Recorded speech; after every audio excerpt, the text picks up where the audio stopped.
So we're up to Kuf Ayin Gimel in the Hebrew and page 203 in the English. Thank you, Shira. Okay. Chapter is called Shabbos Kodesh brings out our true beauty. And in Hebrew, Yimuch Tachtav Hadar. There's a phrase for beauty called Hadar. A little historical note. We all know Hatikva is the national anthem of State of Israel. Before that was decided upon as the definitive anthem, there was another anthem that was being suggested by people like Begin, and that is called the Hadar anthem. And the Hadar anthem is more less about hope and more about sort of I guess survival. I think it was who wrote it. I'm trying to remember who wrote it.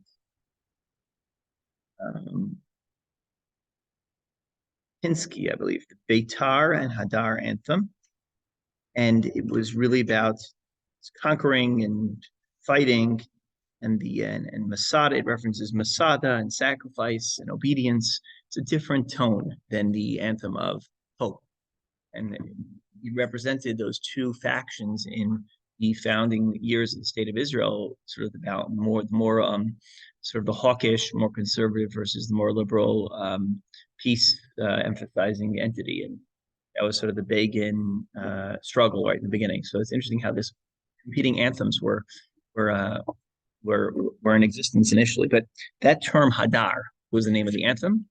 And Hadar, which we said means beauty or majesty of, right? So Heichan Munach Yofio Shel Shabbos. Where is the majesty of the Hadar of Shabbos? B'chol erev Shabbos, Kiddush Shabbos Yofio Metchilim L'chdor L'toch Olameinu. As Shabbos begins, the beauty of Shabbos begins to reside in our midst. And Nitvonein Me'at Ketzah Kiten L'harich, sorry, at Shabbos L'natzel Ota L'spog Mimena Kedusha Kichol Shenitain. Let's understand a little bit. Where is that Shabbos? And how do we absorb from it sanctity? When you want to save something, you have to understand what it is.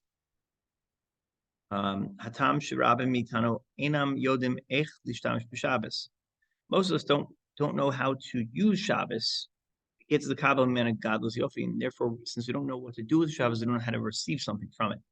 What do I get out of Shabbos? I know that if I go to work, I'm going to get a paycheck, hopefully, and I'll be able to use that money for goods and services. But what do I get from Shabbos? That's the question, right? So in order to know that, you have to know what is Shabbos. What are you receiving? And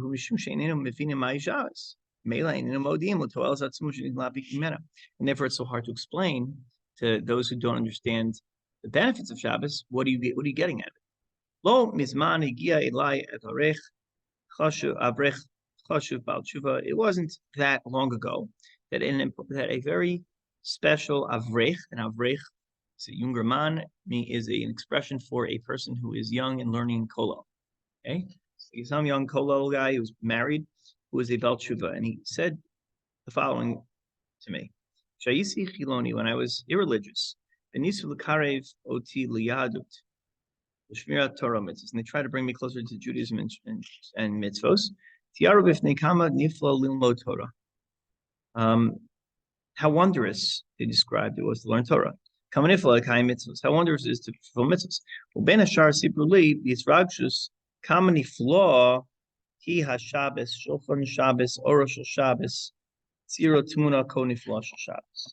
Explain to me how wondrous this idea of Shabbos really is. And Hine, Cain Hutan, he claimed the following: I became a Ben Torah, and I'm happy. But the beauty and the light of Shabbos that was promised to me, I still don't get it, right? Like I observe Shabbos because I know I have to, and I believe in God, but I don't understand what they were talking about. They're describing Shabbos as a wondrous day. I have family, I have a Shabbos table, but I have not succeeded in finding the beauty of the Tanug of Shabbos. How can I do this? That's what this young religious learning Kolonik said to me. He says, I don't taste the beauty of Shabbos. More than that,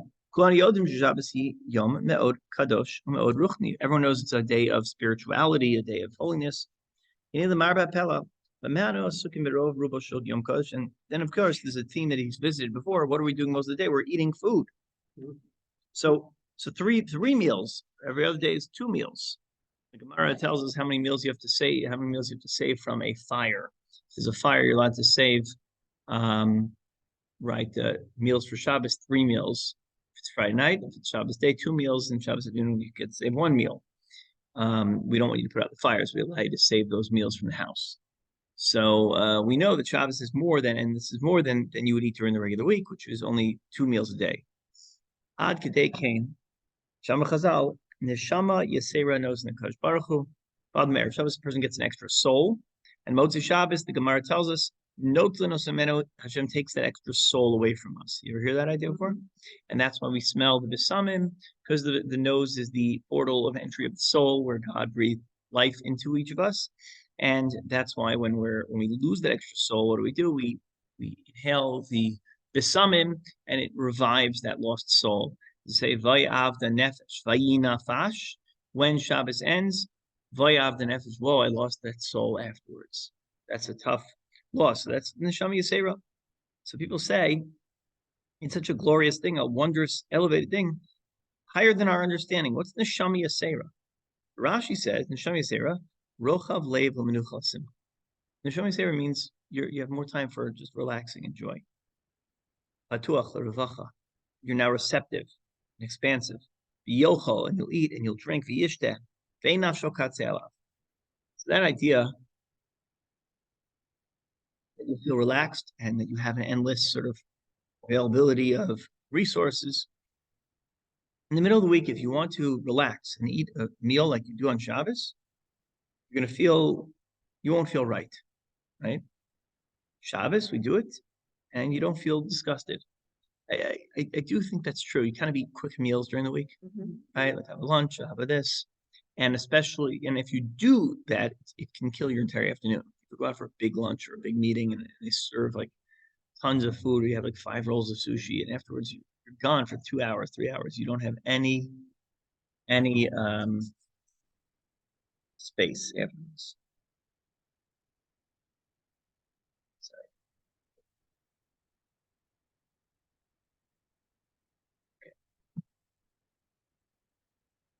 And why is that? Is this the Neshama Yisera? He wants to know. So he says, we anu kenira achen enu modim liyofya letochna hapnimi shel Shabbos v'suma alenu tetet dadat on those that should be so we have to pay attention to what is happening as we experience these 2 different types of experiences during the week versus Shabbos. Okay, this is a very large chapter. Veishis alenu labi. First of all, let us understand Madua. Why is it Avor Ezuz Matarab? For whatever reason, not the Lan Hashem Yisparach as a Shabbos. Why would he give us Shabbos? What was the agenda? As number 1. Uvemes Hagam Shnaaz Me'olam Mamamar Arsinai V'Hala Haisa Shabbos Kodesh Haketer Shel Am Yisrael. Shabbos was the crowning moment of the Jewish people. Shme'olam Lo Haya Bach Kol Chashuv Lasim Degesh Ala Shabbos L'Nsos La'avinas Inyana K'mo B'Tereinu. And it seems to me that it wasn't always as important as it is in our generation. Today, we need to understand, appreciate it even more. I think that's what he's saying. Where do I see the central challenge of Judaism today? We have a musag should read the road. We have a concept of descent of the generations, that those who came before us were greater than us, those who came before them were greater than them, and we descend from greatness, right? Like the closer you are to God, to Adam Harishon, the holier you are. The closer you are to Mamad Har Sinai, you are from a spiritual religious perspective holier. So as we distance from Adam, so this is like the reverse Darwinian approach, right? We're actually becoming less and less godlike and more human, animalistic.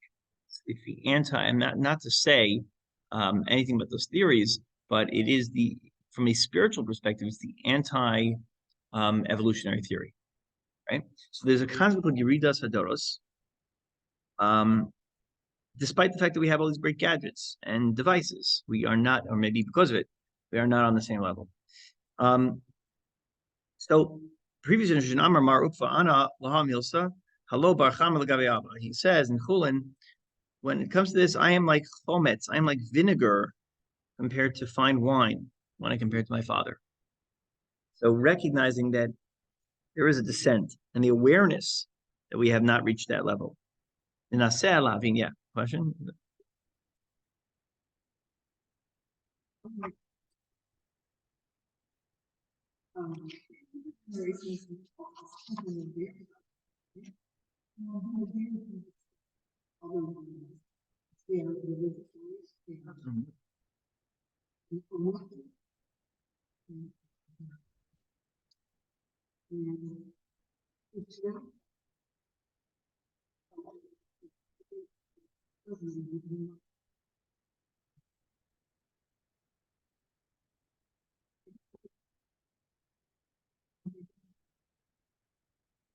Mm-hmm.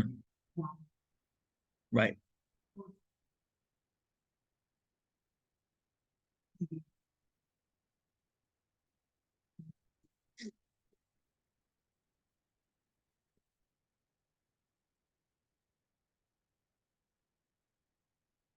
Right.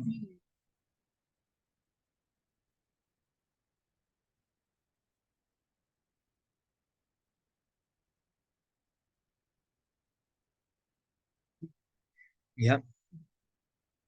And we have stories of immigrants who joined our country, who were persecuted in their countries in a similar way. We're talking about in the 80s, 1980s. Um, I only faced a little bit of that. I remember there were a number of times I walked to shul and people would, salute me with a Heil Hitler or chase me down and things like that. I've had that a few times, not as much, I'm sure, as my father did, and not as much as generations. Yeah, but so you're saying that in terms of the opportunities, the freedom that has created a distance from a spiritual standpoint, their challenges are greater.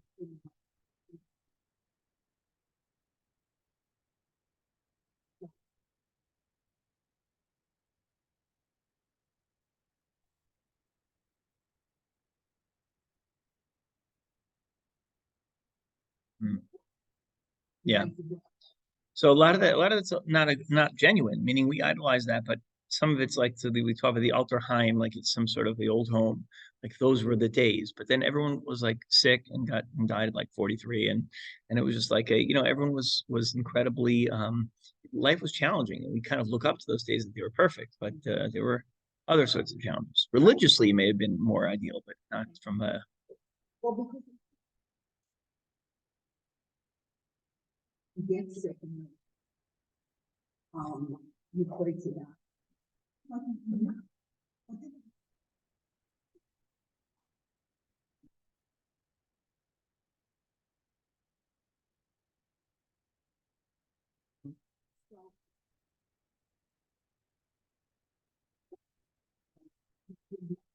That's a good point. Good point. So circumstances have changed our religious identity, and have taken away from God a little bit, which realizing, especially when it comes to health, that God has many agents. I mean, that's an important theme in Rafa'inu. Bracha Rafa'inu is that God, Rafa'inu Hashem v'ner peh. If you heal us, we will be healed. But then there are others who could heal us, and we may not be fully healed. Right? We go to the doctor.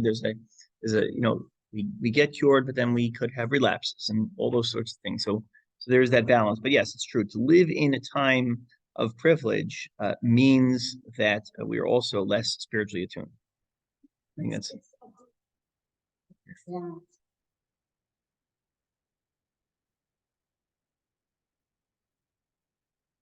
you're also hitting something else. There's people who go through adversity and are able to persevere. They often are more religiously sensitive, whether it's persecution, whether it's just health issues or financial struggles. Those individuals are really they're receptive to spiritual suggestions and spiritual ideas because they don't have the other safety nets and the resources that pull them out, that bail them out of prison at the time. They need Hashem more, and that's true. So hopefully, it shouldn't come to that. Right? We talk about Yisur and Shalava, but hopefully we should be receptive without having to be challenged. It's really nice. I hope so.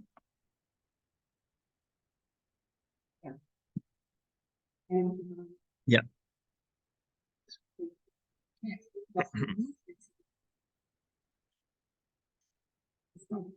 Yeah. There are many many reasons why. I've been reading this enormous study, hundreds of pages long, that came out from Nishma about a month or two ago, where it talks about the trends now in Orthodoxy in every single group. There's some information there about why people are shifting in which direction and where modern Orthodoxy lies in centrist and right and left and all these groups in Hasidish in terms of what are the most important issues you're facing and why people are leaving the faith. And some fascinating research. Anyway, let's just start refocus here. Let's understand how did our generation change? So now we're going to hear a theory as to what is different about our generation than the generation that lived 100 or 200 years ago. We can't know exactly what it was like. We just speculate. We see old pictures like, okay, everyone was black and white there. No one had color, right? And my kids think that back in the old days, before people had color in the world, it was like the Wizard of Oz. Otanu lomdim Torah mekaimim mitzvos yesh lanu et kol haYehudim haYidurim rather afilu habenot lomdot beit Yaakov v'chol Shabbos v'chol brachos ach yesh nekuda achat shecheser lanu suya yadu lo HaKadosh Baruch Hu. We have a unique problem, that is Judaism without Hashem. Our Judaism can exist on a high level of observance, but without God. That's a stunning, do you see where we're up to in English? Okay. That's a stunning idea, that people are sitting in yeshiva learning. They're at the highest levels, academically, intellectually, and from an observance standpoint. They have zero relationship with God. Right? What does that mean? Well, we've all done things like shaken a lulav and felt nothing in the moment, and that's part of it. But imagine studying Torah and it becoming an intellectual exercise. Imagine davening and putting on tefillin. Okay, so let's see what he talks about. He says, I'm not talking about kiyum mitzvahs. Baruch Hashem, with mitzvahs being fulfilled on many, many levels. Pesach and tefillin, mezuzos, they're all done in Mahudar. They're all the best tefillin, the best mezuzos in the world. We build yeshivas, we build Beis Yaakovs, we build shuls. They're stunning, they're beautiful in every way. But mitzad hasheni, it's funny that Surah Chaim Shalom, look at our lives. You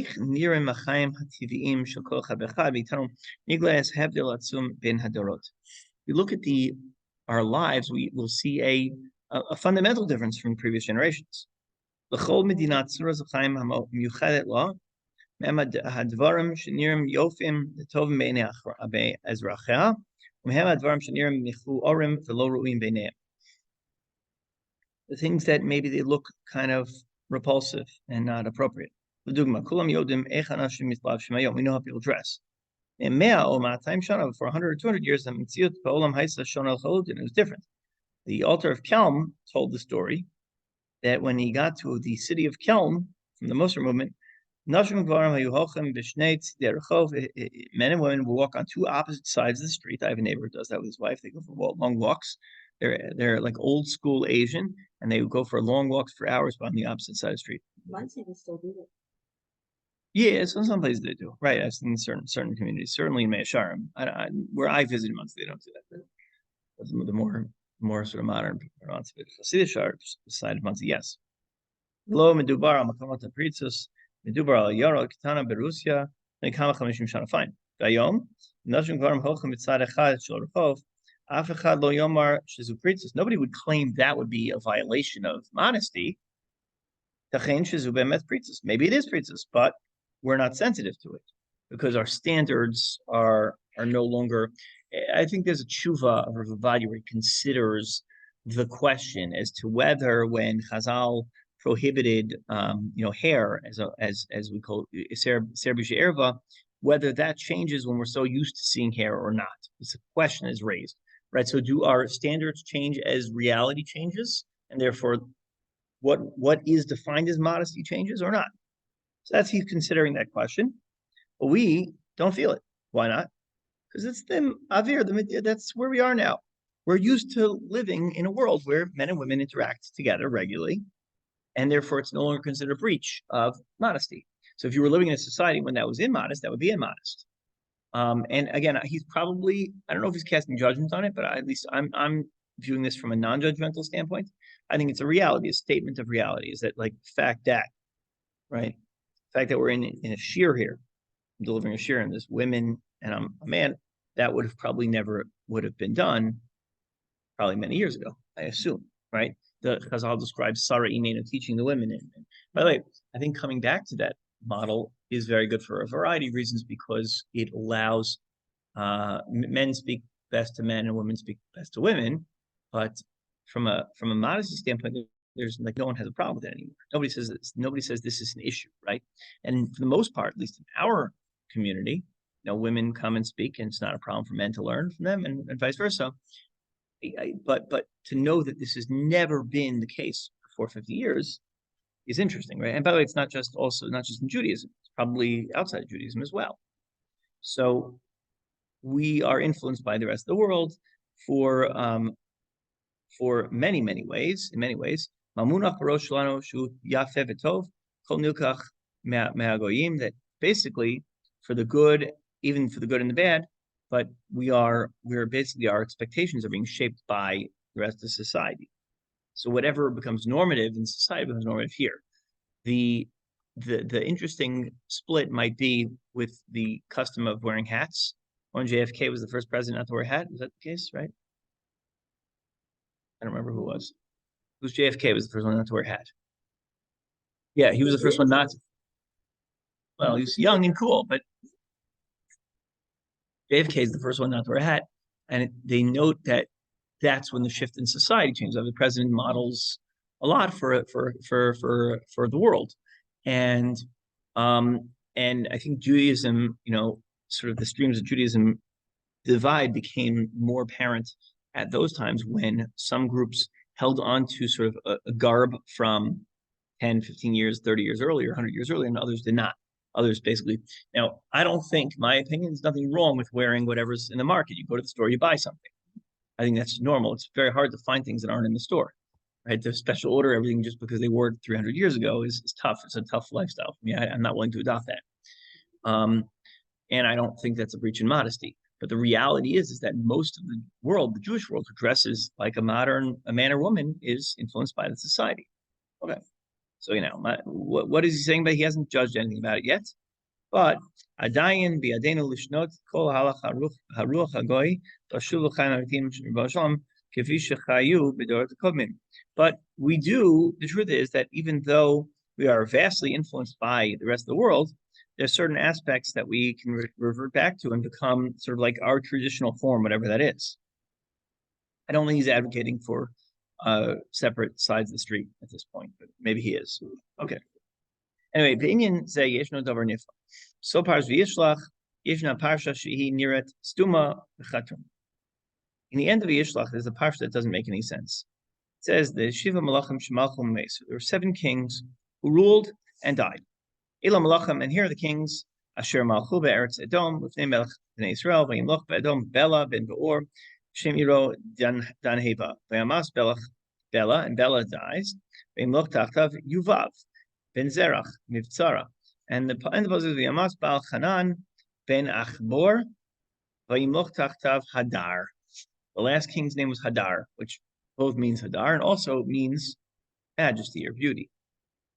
So the Kadmonim, the Kabbalists, would write about this, that Timunim b'Pesukim Ela, hidden in these Pesukim, are great, profound secrets of the Torah. And the Arizal is the one who really builds this up. L'chora, ech yitachin shedvarim ela kedoshim nitnu lanu davka b'soch Pesukim ha'oskim malchus shogoyim. So the Pesukim are just listing off a bunch of kings in the rest of the world. What is the secret yesod, that secret spiritual message in all of this? What does that have anything to do with us? So the Ramchal, what did the Ramchal write? Of Moshe Chaim Luzzatto.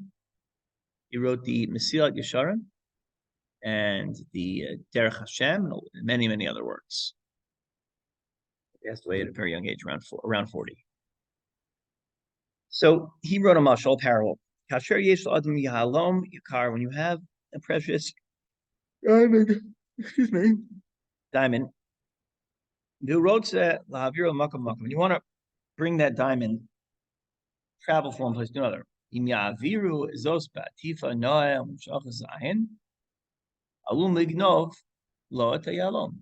you wrap it up in a fancy wrapping and you write on it diamond, right? It's gonna get stolen. You would never carry it in a Tiffany box, right? I don't even think they give you boxes. Right. You need to wrap it up in a Target bag. Target. So if you do that, it will be stolen. Nobody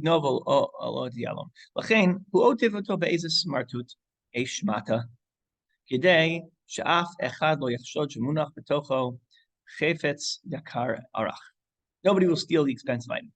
Parsha Zu Ramchal says the Ramchal is Michuvos Mechashuvos Bioter in Parsha Torah. This is the most important parsha we just read about this, about the kings. Because in here is hidden something profound about the kings of Edom. What is the message? Lo narich aval masoret he parsha Zu mirumet. So first he was saying that what? The fact that you have a message that's hidden within the lists of these secular kings is itself the diamond that's wrapped in the Shmata. The message that whatever the Torah is trying to teach us is the diamond wrapped in the lousy packaging. So what is our message? V'im lo chadar, and majesty or beauty ruled. That's the Melech HaMashiach. Melech HaMashiach is also called Hadar. Yeshul Tam Yeshul Reach. He's teaching us Kabbalah or Chassidus here, right here, right? The Melech HaMashiach has a flavor and has a scent to it. And it's the final king that rules in the list of kingdoms. And the Kadmonim asked, in Divrei Yamim, it says V'yamas Hadar died. L'chora im yesh lanu kabbalat Hadar hu shu'asam shel Yisrael. If Hadar is the salvation of Israel, is the Melech HaMashiach. So eich yitachen shenemar alav v'yamas Hadar. How does beauty die? The day the beauty died, right? The day the music died. How does it happen? If it's so wondrous, how does it die? So one of the Arizal students, Maris Rook, answers, Moshe Yada Bedufka.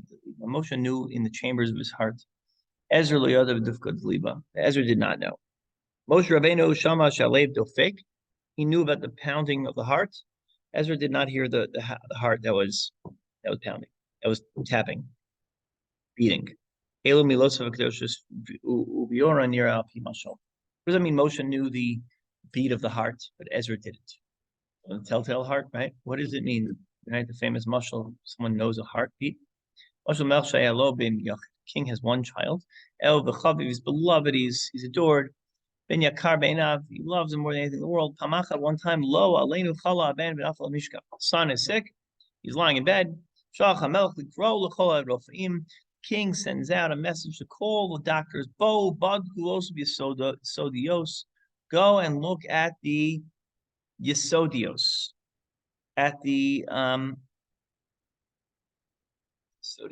Oh, his vitals, I assume. Amru Be'etz, he says, sadly, King, Majesty, your son has passed away. The king hears this, and he Kvar Nigash Latet Horoa Likro Chabra Kadisha. He started calling the Chabra Kadisha. Sham Rofech. There's one doctor, Mumcha Gadol, is a great expert, and he faces the king and he says, "Lifnei Shata Mazmin at the Chabra Kadisha." Before you call the funeral home, remember. I want to check out your son one more time. Also, Rofe, that Rofe has chushim adin muchad. He has very sensitive calling inside. He understands something. He places his ear on the heart of the child, and he listens for a number of minutes. And then he hears Adoni Melech King. The heart is still beating. In Chachai, your son is alive. Nakara, what happened?